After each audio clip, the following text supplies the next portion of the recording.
Assalamualaikum warahmatullahi wabarakatuh. Saya Mama Fahikal, wartawan Amazing TV SK Pangkal Nerang. Pada 2 September 2025, iaitu pada Khamis yang lalu, telah diadakan program latihan kebakaran bersama Jabatan Bomba dan Penyelamat Machang.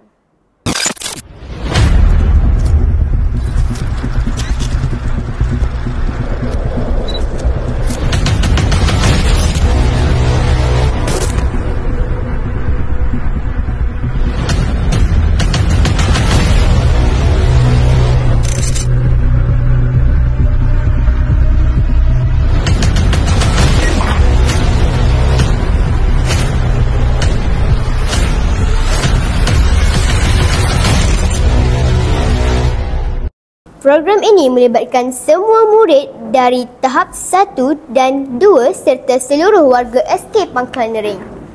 Antara aktiviti yang diadakan ialah demonstrasi memadamkan kebakaran dan cara menggunakan alat pemadam kebakaran dengan betul. Keep it up and don't give up. We're the best, so let's not stop. We can make it to the top. Gagal melangkah menggapai cita, tabah menghadapi cabaran, bersatu teguh, bercerai roboh, bersama capai kejayaan.